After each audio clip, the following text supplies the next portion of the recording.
Good morning, children. Hope all are doing good and fine at home. Let us start the next unit, second unit, The Wind on Haunted Hill. The story is a little bit thrilling. I hope you will like the story.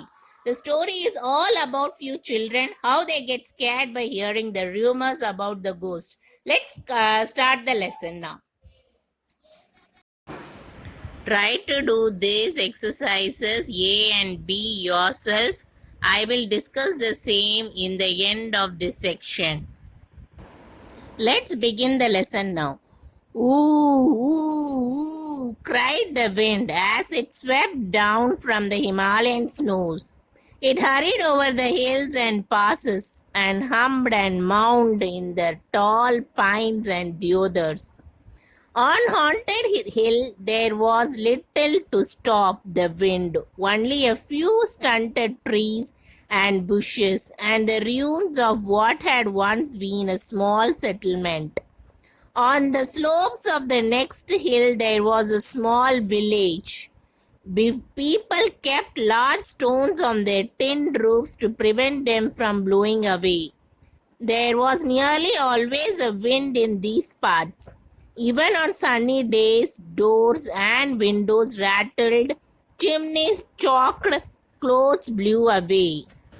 So, here the first paragraph tells about the behavior of wind. I have given the picture of Himalayan snows and tall pines.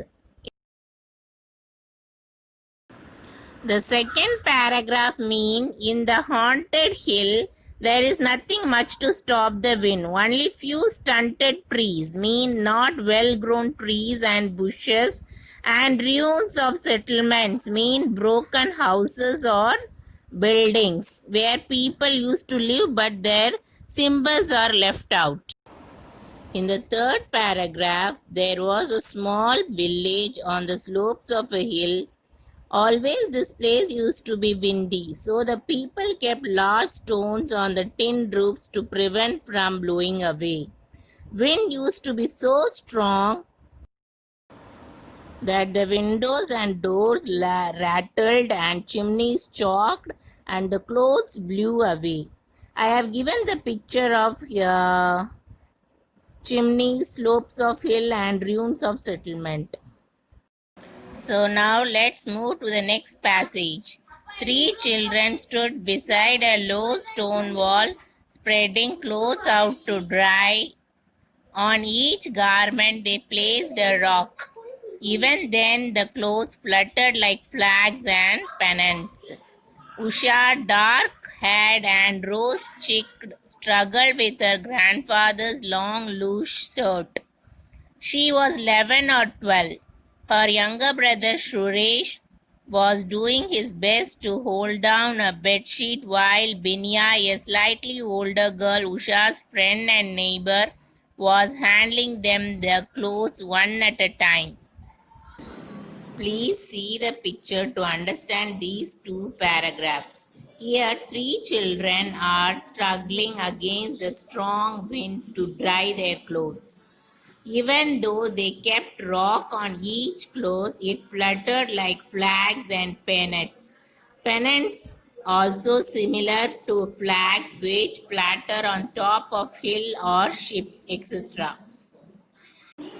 In this picture, you can see Usha, a girl about 11 or 12 years old, was struggling with her grandfather's long loose shirt. Her younger brother Suresh was struggling with the bedsheet, And Binya, friend and neighbor of Usha, was also handling the clothes one at a time. Let us see the next paragraph now. Once they were sure everything was on the wall, firmly held down by rocks, they climbed up on the flat stones and sat there for a while, in the wind and the sun, staring across the fields at the ruins on Haunted Hill. I must go to the bazaar today, said Usha. I wish I could come too, said Binya. But I have to help here with the cows and the housework. Mother isn't well. I can come, said Suresh. He was always ready to visit the bazaar, which was 3 miles away on the other side of Haunted Hill. No, you can't, said Usha. You must help grandfather chop wood. After the struggle with the clothes, they settled down on the rocks, and Usha told she must go to the bazaar that day. Binya told she can't accompany her as her mother was not well and she has work at home. Suresh was willing to go along with her, but she reminded Suresh that he has to accompany his grandfather to chop wood. So let's continue now. Their father was in the army, posted in a distant part of the country, and Suresh and his grandfather were the only men in the house. Suresh was 8, chubby, and almond eyed. Won't you be afraid to come back alone? He asked. Why should I be afraid? There are ghosts on the hill. I know, but I will be back before it gets dark. Ghosts don't appear during the day. Are there many ghosts in the ruins? Asked Binya. Grandfather says so. He says that many years ago, over 100 years ago, English people lived on the hill. But it was a bad spot, always getting struck by lightning, and they had to move to the next range and build another place. But if they went away, why should there be any ghosts? Because grandfather says during a terrible storm, one of the houses was hit by lightning and everyone in it was killed. Everyone, including the children. Were there many children? There were 2 of them, a brother and sister. Grandfather says he has seen them many times when he has passed through the ruins late night.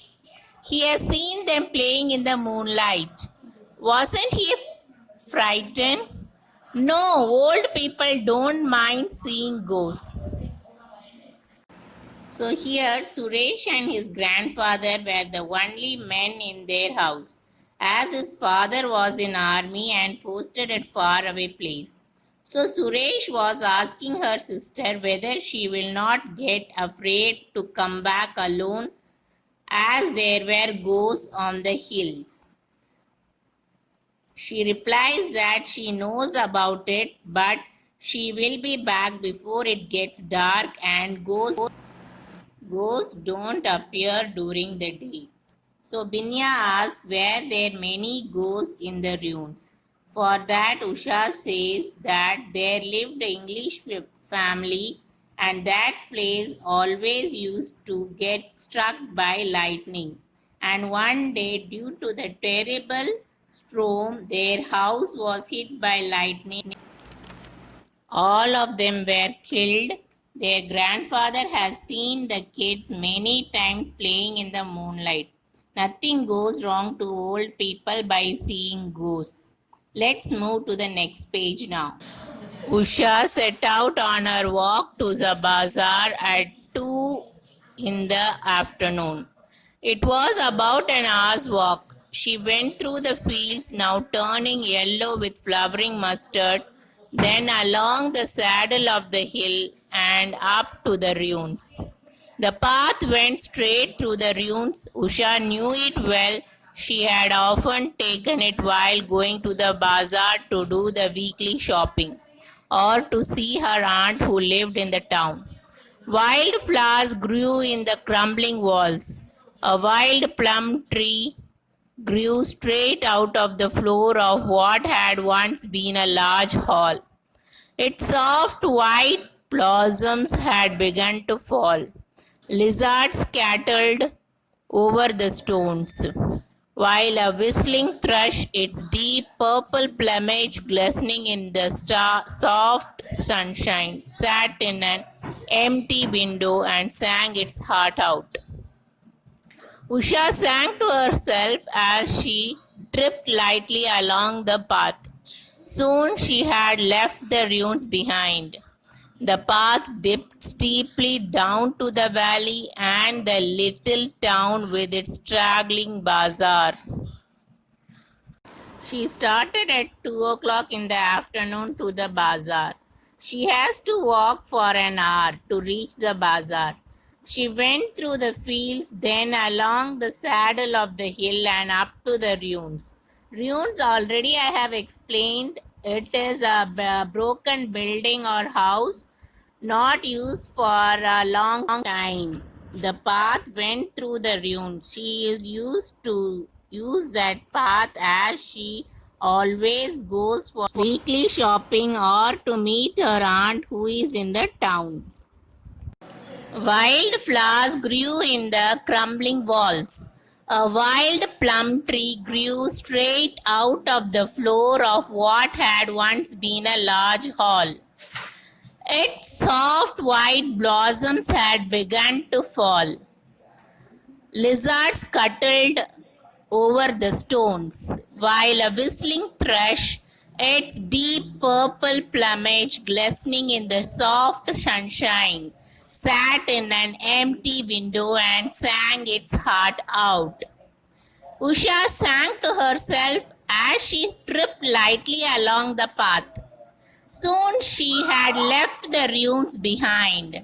The path dipped steeply down the valley and the little town with its straggling bazaar. So, in this passage, the place which Usha crosses to reach bazaar is described. Here, crumbling means cracked. So, in the picture, you can see flower growing through cracked walls as it is an abandoned place.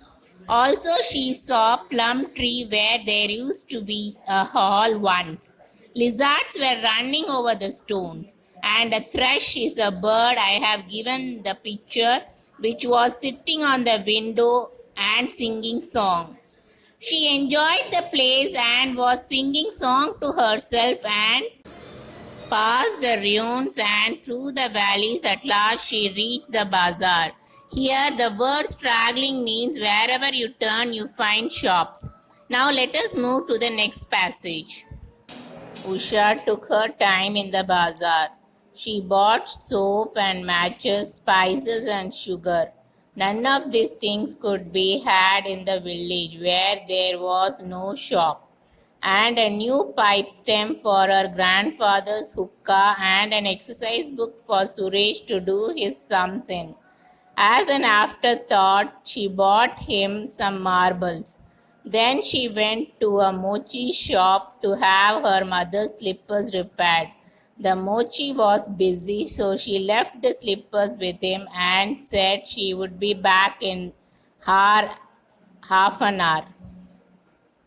She had 2 rupees of her own shaved up, and she used the money to buy herself a necklace of amber colored beads from an old Tibetan lady who sold charms and trinkets from a tiny shop at the end of the bazaar. Usha met her aunt Lakshmi, who took her home for tea. Usha spent an hour in Aunt Lakshmi's little flat above the shops listening to her aunt talk about the ache in her left shoulder and the stiffness in her joints. She drank 2 cups of sweet hot tea, and when she looked out of the window, she saw that dark clouds had gathered over the mountains. Usha ran to the cobbler's and collected her mother's slippers. The shopping bag was full. She slung it over her shoulder and set out for the village. Usually, girls take more time in bazaar. whether they buy things or not, but definitely they will do window shopping. Even the same thing happened to Usha. She took her own time to buy things. Few things which you find difficult to understand, I have given the pictures for the same. Here, mochi word is a Hindi word which means cobbler. At last, after purchasing things for all, she bought a necklace for herself with 2 rupees and left her mother's slippers for repair in cobbler's shop. As he was busy, she told him she will be back after an hour. She went along with her aunt to her house, whom she met in the bazaar. At her house, she had 2 cups of tea, and when she saw out of the window the clouds have formed, so she rushed to collect her mother's slipper and then she rushed home. What happens to her, whether she reaches her house safely, we will see in the next section. Till then, keep your fingers crossed. Please have a glance at the glossary given.